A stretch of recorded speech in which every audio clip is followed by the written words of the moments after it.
Hey, folks, welcome to the Dennis Miller Show. I am the aforementioned Mr. Miller. I was just thinking, Christian, I was watching some Al-Qaeda footage of them shooting bazookas off their shoulder. Sure, yeah. We have to come up with some sort of adapter that you can hang off the front of a bazooka and hang your cell phone from to do bazooka selfies.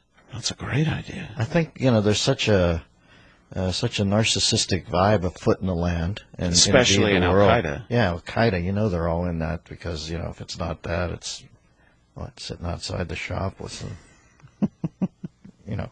this is a pen made out of a fish bone. Good to me. Al-Qaeda selfies, bazooka selfies, something. 866-509-RANT, our phone number, if you'd like to jump in. This is the Dennis Miller Show. What's happening this hour? I'm staying tabula rasa in the segment breaks, much like Larry King on the houseboat in Boca.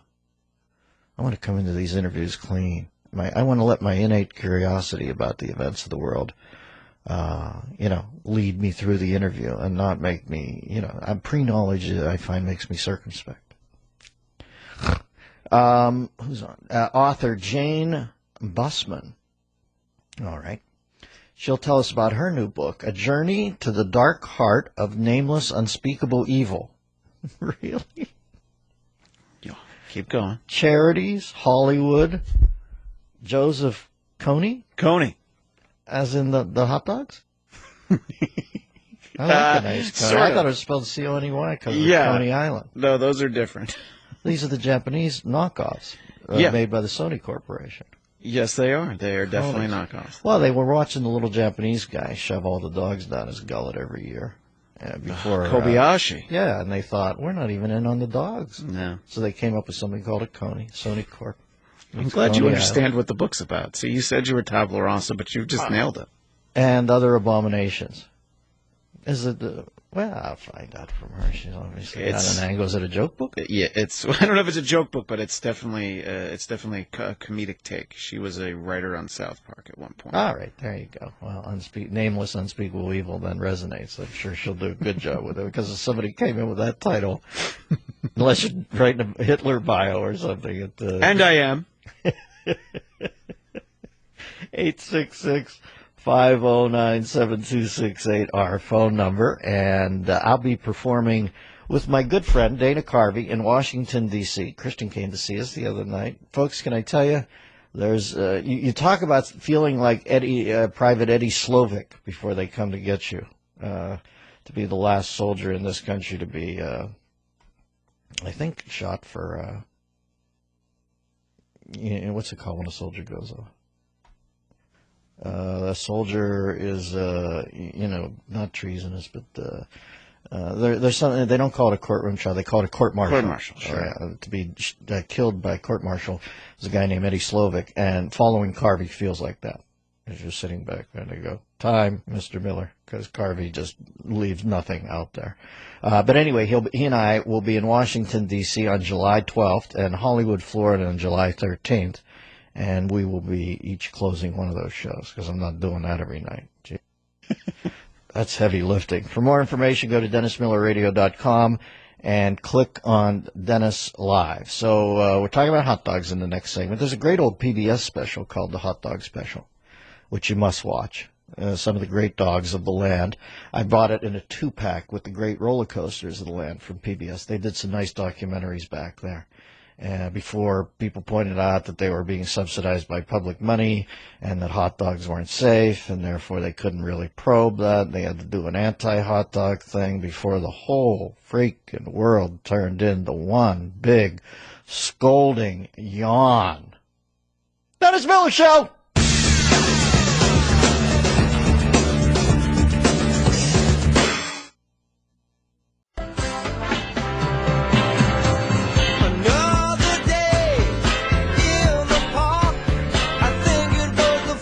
July. 866-509-7268. They must be in the Hall of Fame, right, Christian? Chicago? I assume so, although I don't know for sure. And a lot of dead voters vote for them, coming from Chicago and all that. Joining us now, Jane Bussman, She has a new book, A Journey to the Dark Heart of Nameless, Unspeakable Evil. I think that was the original Conrad title for Heart of Darkness. Charities, Hollywood, Joseph Kony, and Other Abominations. Jane Busman. Janie, how are you? How are you? I'm very well, thank you. I am told that you've worked with Matt and Trey over at South Park. Oh my gosh, yes. I think it was probably one of the most amazing periods of my life. I remember just sitting in the corner of the room with my jaw on the floor because Trey was just suddenly did Cartman. And you're like, my gosh, I'm in the room with it. I think I had to eat loads of chocolate to weigh myself down. Yeah. It's a phenomenal show. Those two, especially, I don't want to say that. They're Matt and Trey, but Trey is a freaking genius, and Matt a nice content floss to his Phineas Fogg. All right, Janie, let's talk about the book, A Journey to the Dark Heart of Nameless, Unspeakable Evil, and then there's more. But tell me the core premise of the book. The core premise of the book is I basically went to Hollywood to work as a writer without checking if they already had any writers, and pretty quickly found that the only job I could do over there was being a celebrity journalist. So I found myself sort of writing about how sane and happy Britney Spears was, and it was just awful, just horrendous. And this was like the worst time in journalism, and it was all about, Paris Hilton being an icon for women, and they'd send you to interview Jared Leto, and they were only sending him to ask you were meant to ask him, not about his great movie, but, is he really sleeping with Scarlett Johansson? Or, ask him why she's sleeping with him when she's way more famous than him. And so I had this, I thought he was suicidal. And I wanted to do something. Then I thought, I know, I'll go and work for Doctors Without Borders. That'll work. They weren't recruiting celebrity journalists. I stumbled across a story in Vanity Fair about someone who was being a tremendously useful person, who was this peacemaker, who, as well as going out to try and end some random war in Uganda, which I knew nothing about, was also wildly attractive. And I thought, brilliant, 2 birds, 1 stone, I'm off. And the book is sort of a very tongue-in-cheek adventure of how I ended up to my neck in the Lord's Resistance Army and came away thinking this war was the biggest con job I'd ever seen. Even me, who writes Britney looks sane and happy, even I could see that the war was a con. And so the book goes from sort of like a load of ridiculous stories about Hollywood to a furious attack on charities and the mess out there. Well, I do know that as I read a lot of Paul Theroux, and he always talks about whenever he sees somebody ostensibly in the spirit of altruism coming to help a villager, they're in a new Range Rover down there. He often thinks that the reason for the help industry in sub-Saharan Africa is the procurement of a new Range Rover. Is this the sort of charity frustrations you encountered too? I sit outside. I for fun on the weekends, I park myself outside expensive restaurants and photograph red number plates. Like United Nations Environmental Programme, I have lost count of the number of Mercedes SUVs and BMW SUVs. This is the Environmental Programme. It's abominable. I mean, for years when you were sitting in your long haul flight, and you get woken up to for a depressing film asking you to put money in the change for good envelope, UNICEF. For years, UNICEF were nowhere near you on the plane. UNICEF were up the front drinking free champagne. Even their kids got flown business class. It's a con trick. It really is. I think that people think that the UN's in the peace business. I think the UN, somebody has a relative who mistakenly manufactured blue helmets, and that's what it's all about.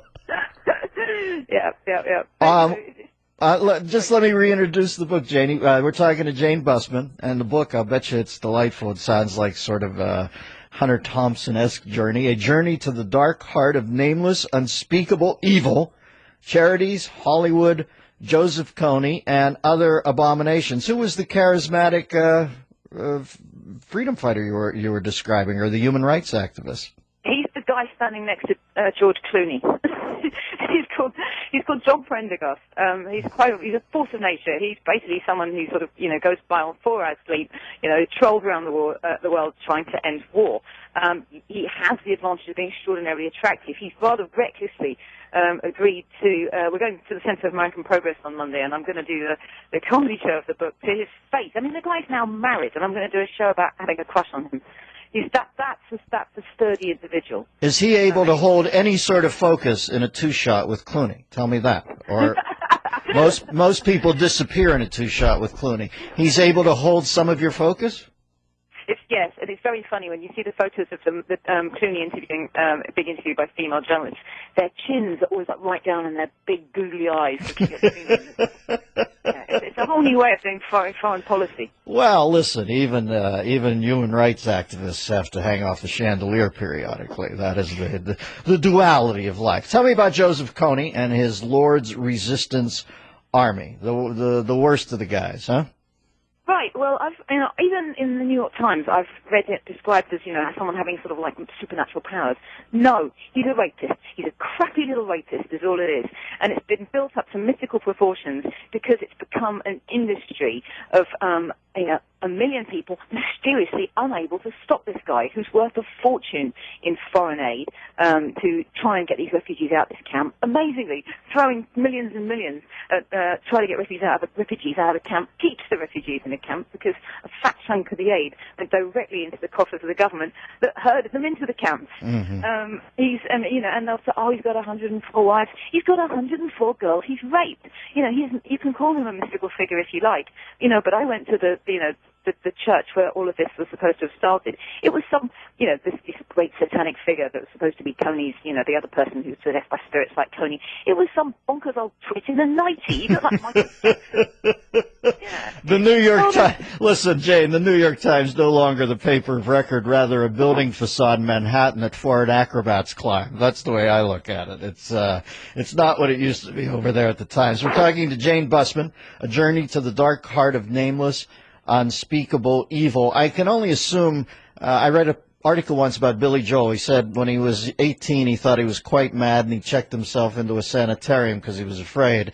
He said, I spent one night there and saw what true mad was. I signed myself out the next day, and I never whined again. I can only assume that your first weekend in Uganda made you want to flee back to the Hollywood Hills and ask Corey Feldman how to teach you to dance like Michael Jackson, right?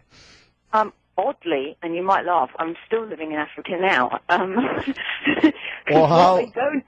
What the charities don't tell you is that Africa's great. It's booming. It's boomtown. I'm backwards and forwards most of the time in Kenya and East Africa.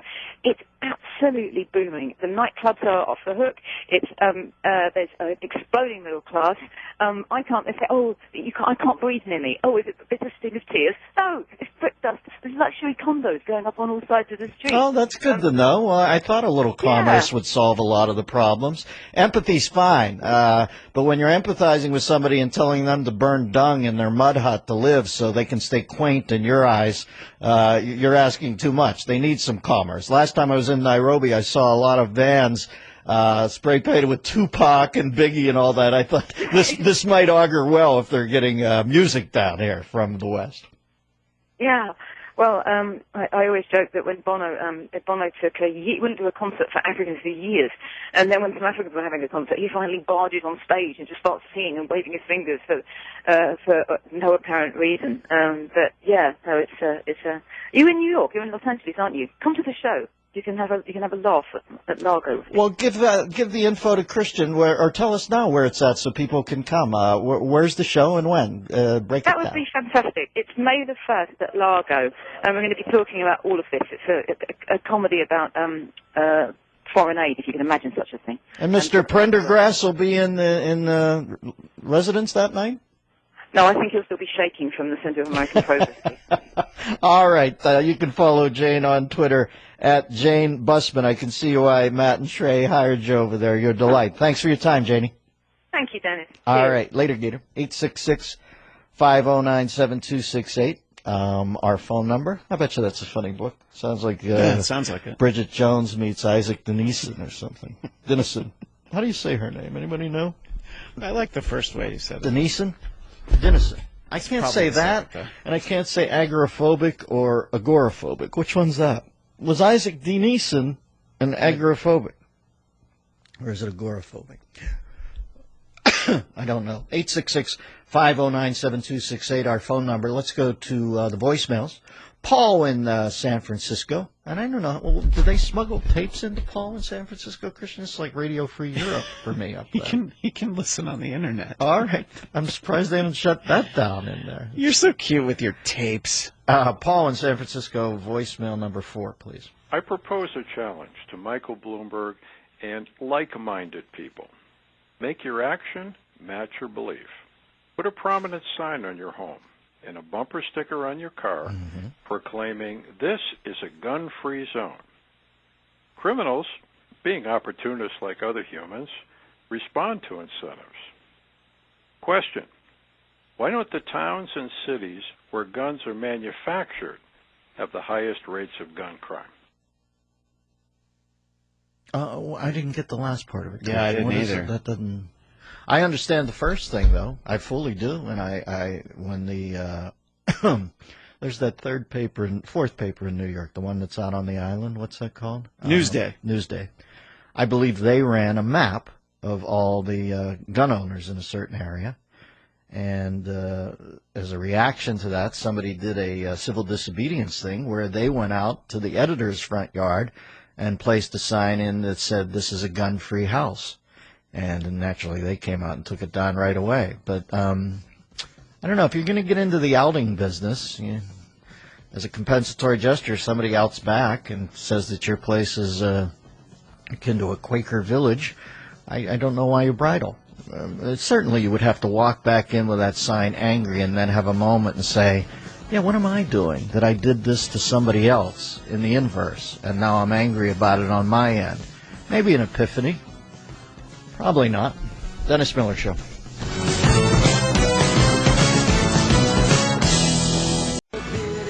Hey, folks, welcome back to the Dennis Miller Show. Dennis Miller here, endeavoring to get things wrong charmingly. Watched the end of Laura and the beginning of something called Where the Sidewalk Ends last night. Both films having Dana Andrews, and I would have to say, and maybe this is just fresh in my head, because Robert Osborne on a word association thing when they said leading lady said Gene Tierney.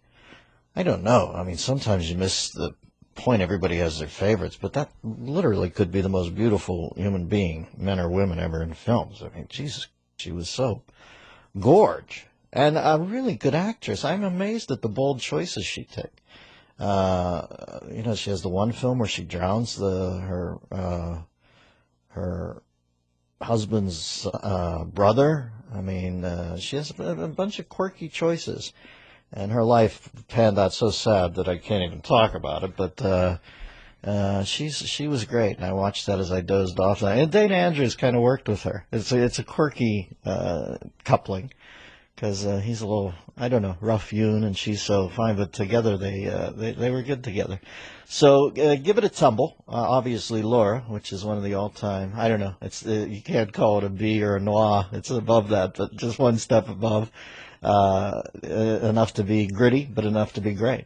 And for the ages. And then the other one, Where the Sidewalk Ends. What are we doing this hour? We take some phone calls. We go to Stan in California. Hey, Stan, how are you?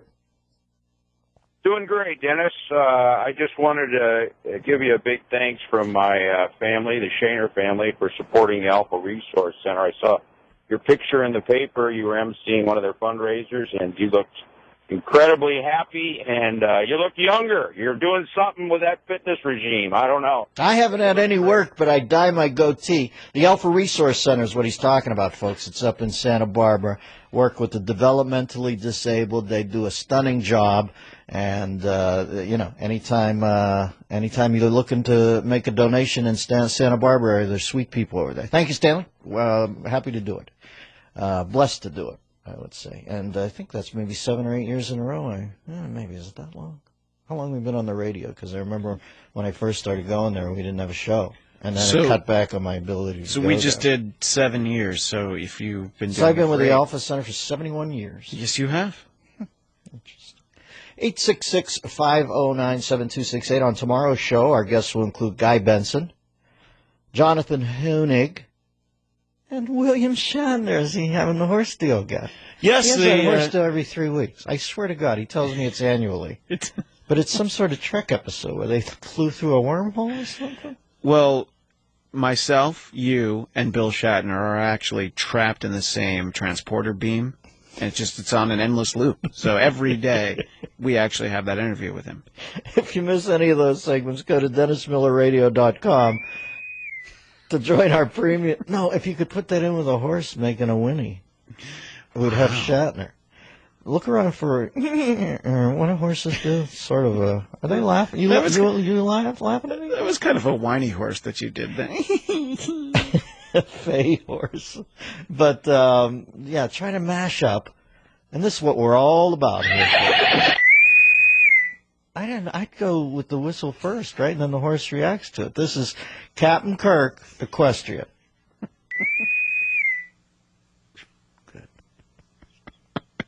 I can see him pushing the button. Editing skills of the guy working the guillotine outside the Bastille. You know, watching him get frustrated trying to hit the button. Well, it's more entertaining to me than what everybody else is not hearing. It's like Brando having to dance in Guys and Dolls. So you can get it that way, but you can't get it the other way? Oh, you horses. There. 866-509-7268 if you'd call in. And let's go to Ned in Richmond. Hey, Ned, how are you? You're on the Dennis Miller Show. Hey, thank you. Just a quick comment. A little bit ago, you made a statement about John Madden being on the stage at the Improv and that you would bump his ass off. I'm not sure if you've heard or are aware of a comedian by the name of Frank Calienda. He does a terrific routine on John Madden and has his voice down to a perfect. And it is just hilarious to listen to the takeoff he does on John Madden. As he says, John Madden hates him. All right, Ned, we'll give it a listen. Thanks for the recommendation. Knucklehead. Let's go to Brian in Vegas. Brian, how are you? Hey, I have always enjoyed listening to you, and I wanted to call in today, and since it's Earth Day, try to be at least one voice in dispelling... Oh, I didn't know it was Earth Day. Yeah, it's Earth Day. I want to dispel this myth that global warming is in any way factual at all. I have done, with an associate, years of research into this and found out that the claims of global warming are based on faulty science. There's an agenda behind it, and it's impossible for the planet to warm, given the fact that back in the 20s, Milutin Milankovitch did a mathematical calculation, found out the Earth has a tilt and wobble, which works out to be about 10,000 years of the kind of weather. Brian, you better get a gyroscope on this call, because it sounds like BS to me. But go ahead. Yeah. Brian, the Earth... I'm on to you, but go ahead. Finish it out with some panache here, but... This is complete crap. And you're not, I know you want me to come up out of the water like a tarpon off monitor, but you didn't make it good enough. You weren't smart enough to make it good enough. But finish your call. Yeah, the basic thing is the scientists have been co-opted and purchased in their statements, and there's an agenda against technology because the powers that be want to keep it. Brian, one of the main reasons I don't believe in global warming is because unimaginative guys like you believe in it so much. And then try to cloak it in weak cheese calls like this. Good effort, but I'd say you made it around 8 seconds in before I was on to you. What a clever guy you are. I wish I could be on that side. It sounds like all the cool kids are there. Let's go to Stu in Kansas City. Stu, how are you? Hey, Dennis, you were talking about Star Trek a while ago, and it reminded me of a great line from Star Trek that I always thought it was a favorite line of a friend of mine, but I always thought it sounded like a Dennis Miller line. You are among a handful of humorists whose material kind of transcends your own voice. I can hear a line, and it doesn't have to be delivered by you, and I can say, that sounds like Dennis Miller. You're the only person who would use, for example, Fitzcarraldo as a verb. Well, thank you. You're my definition of a genius, Stu. Now, you I like. Well, thank you. Takes one to know one, right? But in any event, I just thought I'd share this favorite line that a friend of mine claimed was his favorite episode of Star Trek, and maybe it was from you originally, or maybe it was his original. Well, we got to go with it, baby, because we're going where no man has gone before. He said his favorite episode of Star Trek was where Mr. Spock flipped open his communicator and said, "Captain, would you beam me down a mirror and a razor blade? According to my scanners, this planet's almost all cocaine." No, that wasn't my joke, but that's a pretty good joke. Thank you, Stu in Kansas City. Franklin Ajay had the best Star Trek joke, where he used to use the N-word. Right. And he'd say, Spock would run a tricorder reading on the black guy on the landing party. After the aliens out to him, Captain, is a cube. Best Star Trek ever. Let's see. There are many great reasons to send a beautiful rose bouquet this time of year. What do we got? Spring birthdays, anniversaries, Mother's Day.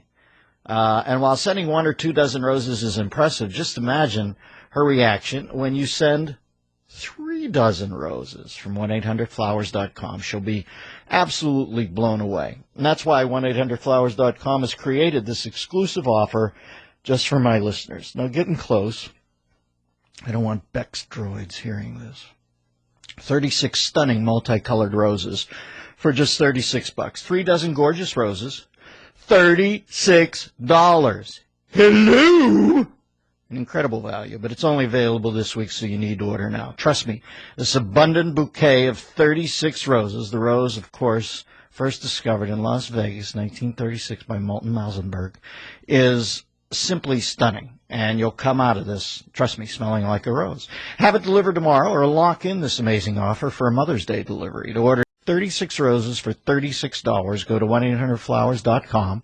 From your desktop or your mobile device, you click on the radio microphone in the upper right-hand corner. And if you don't know the drill, here's how you get the deal. You enter Dennis, 1-800-Flowers.com, and enter Dennis or call 1-800-Flowers and mention my first name. And I thank you. Dennis Miller Show.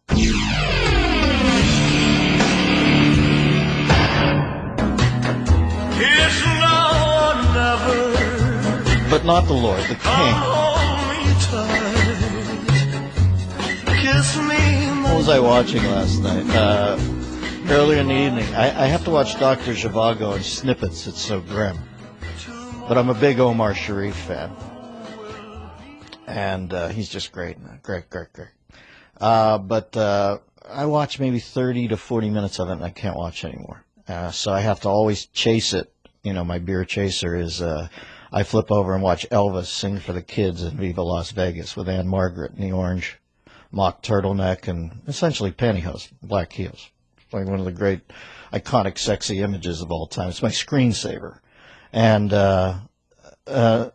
went over to the King. It's just so much fun, that number. It's not Viva Las Vegas, which obviously is great, but it's just great. The King shows up in a gymnasium. He's on his first date that he finally procures with Ann Margaret, and he's a race car driver. The thing I always loved was about the non-connected interconnectivity of the Elvis films, where it was just assumed that whatever Elvis was, you could add on that he was a world-class rock and roller to that, because, you know, she's on her first date, and she said, "Come on, want to dance?" And he said, no, baby, I don't want to dance. She's like, "Oh, at least sing. I told the kids you'd sing." Like, it's just such a funny premise to think you're on your first date, she's with a group of people he's never met, or the band, but there's that easy, all of a sudden the King steps up, looks at the band, clicks twice, and "Come on, everybody,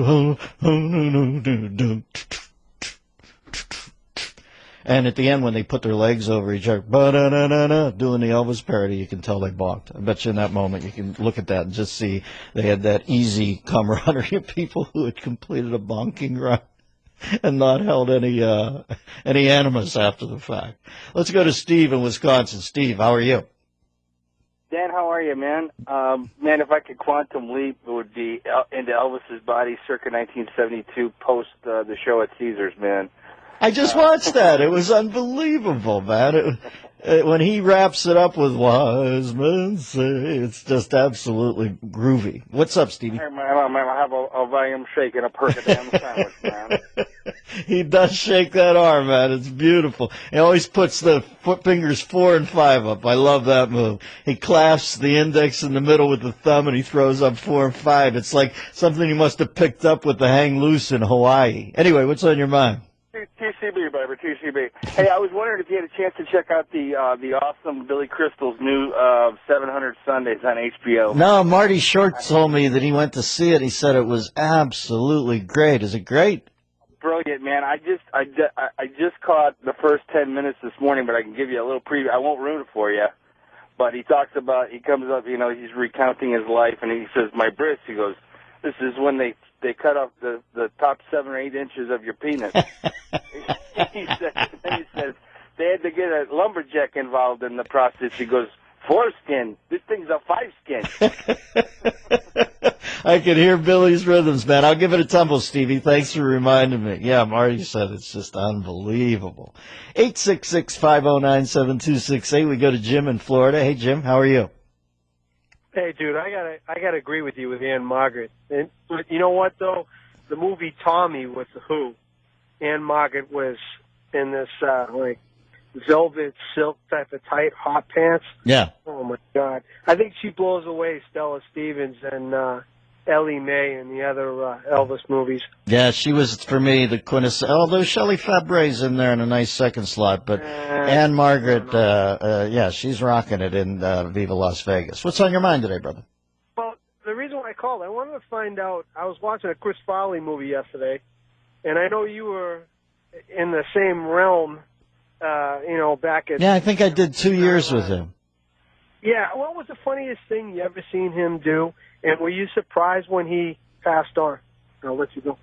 No, I wasn't surprised. Saddened, but not surprised. But I would say, I can't remember. You know how, Christian, you think you remember being in? I know I was standing right next to that set with Carvey.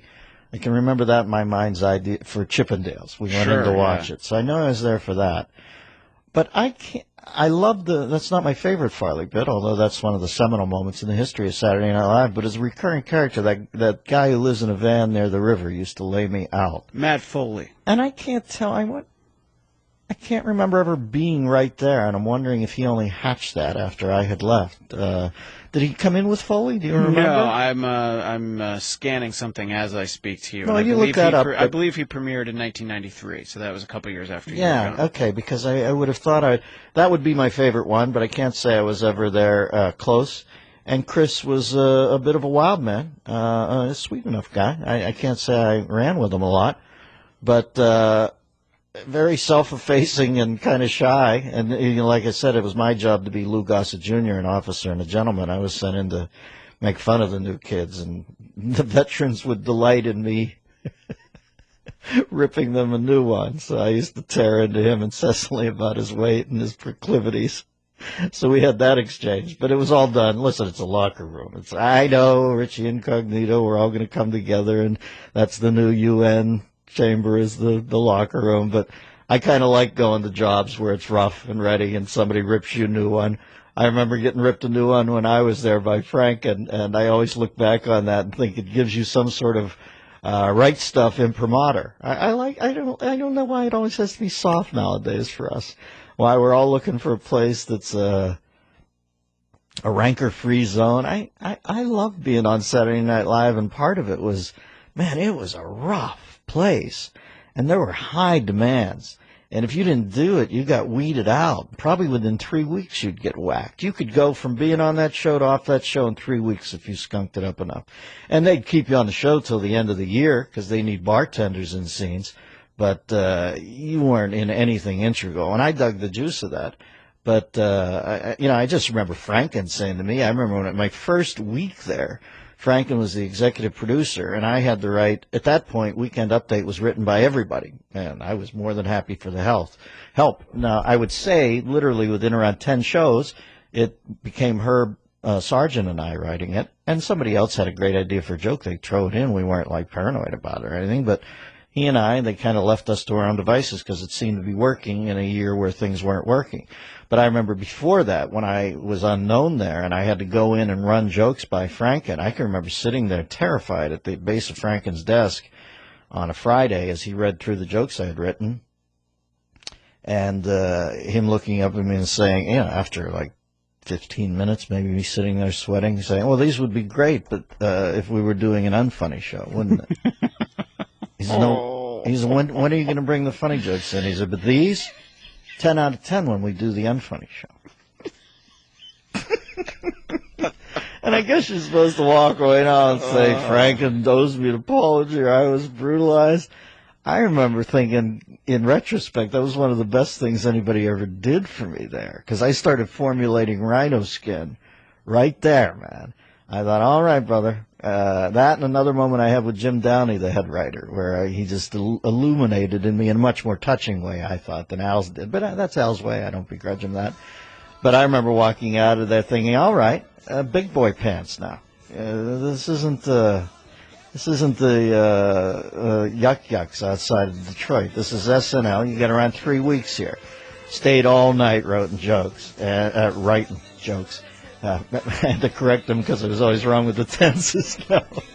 And the next night doing okay. And I thank Franken for tearing me a new one, reminding me that the best things aren't always the easiest things. Dennis Miller Show.